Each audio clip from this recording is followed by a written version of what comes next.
লিখিতভাবে অভিযোগ জানিয়েছি যে যিনি এডিএম জেলা পরিষদ রয়েছেন সুবর্ণ রায় মহাশয়, ওনার বিরুদ্ধে আমরা জানি যে বিগত পঞ্চায়েত নির্বাচনে শাসক দল হয়ে উনি একাধিক পঞ্চায়েত সমিতি জেলা পরিষদ জেতানোর ক্ষেত্রে একটি গুরুত্বপূর্ণ ভূমিকা পালন করেছেন এবং যা করণীয় কাজ করেছেন এবং বেআইনিভাবে শাসক দলের পঞ্চায়েত সমিতি এবং জেলা পরিষদকে জিতিয়েছেন।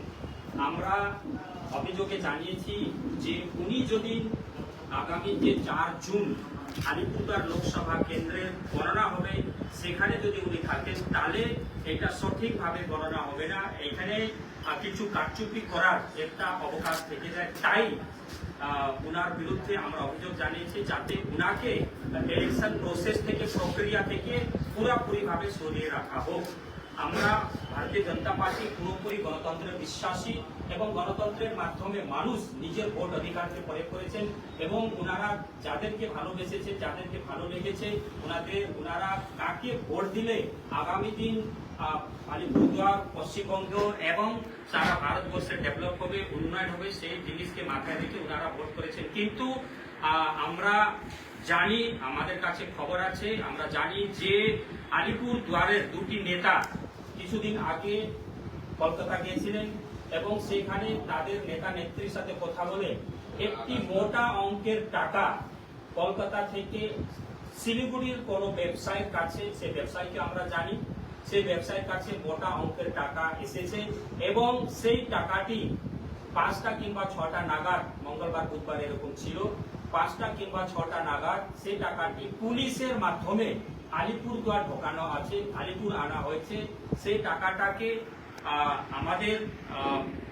আমরা আশঙ্কিত সেই টাকাটাকে এখানে কাজে লাগিয়ে তারা আলিপুরদুয়ার সিট জেতার চেষ্টা করছে। আমরা এটাকে পুরোপুরি রাজনৈতিকভাবে মোকাবিলা করার জন্য পুরোপুরি আমরা তৈরি আছি। যেভাবে ওরা ষড়যন্ত্র করুক না কেন, সেই সমস্ত ষড়যন্ত্রকে আমরা বিফল করার জন্য পুরোপুরি রাজনৈতিকভাবে আমরা তৈরি হয়ে আছি। কারা, কোন নেতা, কোন দলে? দেখুন, টিএমসি দলের দল কি হবে, ওরা জানে যে মাটি পায়ের তলা থেকে মাটি সরে গেছে। আগামী 4 জুন যখন গণনা হবে ভারতীয় জনতা পার্টি 30টারও বেশি সিট পশ্চিমবঙ্গে জিতবে, তার মধ্যে আলিপুরদুয়ারও জিতবে। তাই ওনারা কারচুপি করে জেতার একটা প্রচেষ্টা করছে।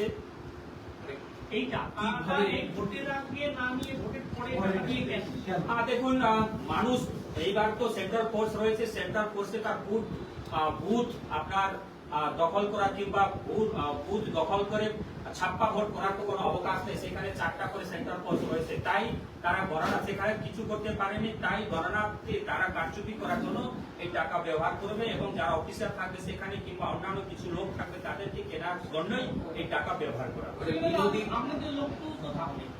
নিশ্চয়ই আমাদের লোক থাকবে, কিন্তু আমরা বিগত পঞ্চায়েত নির্বাচনে দেখেছি এবং অন্য সময়ও দেখেছি যে তারা প্রশাসনকে কাজে লাগিয়ে ধরনের কাজ করার চেষ্টা করবে। তাই আমরা পুরোপুরি রাজনৈতিকভাবে তৈরি আছি যাতে এই কাজটা না হয়, তাও সতর্ক থাকা দরকার এবং আপনাদের মাধ্যমে জনগণকে বলার দরকার যে আপনারা যেটা ভোট দিয়েছেন, যাদের পক্ষে ভোট দিয়েছেন, যেরকম পঞ্চায়েতে যারা যে প্রার্থীকে ভোট দিয়েছিলেন সে প্রার্থী কিন্তু জিততে পারেনি, অন্য প্রার্থীকে তারা জিতিয়েছে প্রশাসন। অর্থাৎ মানুষ যাকে চেয়েছিল, মানুষ যাকে ভোট দিয়েছিল সে প্রার্থী কিন্তু পঞ্চায়েত সমিতিতে জিততে পারেনি।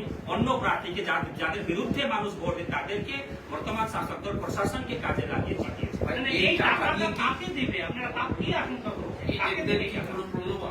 এটা প্রলোভন দেখিয়ে জেতার একটা প্রচেষ্টা চলবে এখানে।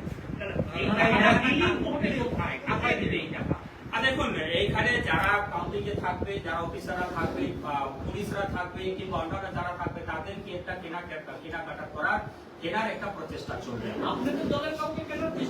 দেখুন, ভারতীয় জনতা পার্টি গণতন্ত্রের বিশ্বাসী, কাউকে কিনে কাউকে বিক্রি করে ভোট জেতা যায় না। আমরা গণতন্ত্রের বিশ্বাসী, এটা গণতন্ত্রকে হত্যা করার জন্য, গণতন্ত্রের পক্ষে যারা ভোট করেছে তাদের ভোটটাকে নষ্ট করার জন্য এই চক্রান্ত চালানোর জন্য চেষ্টা করছে।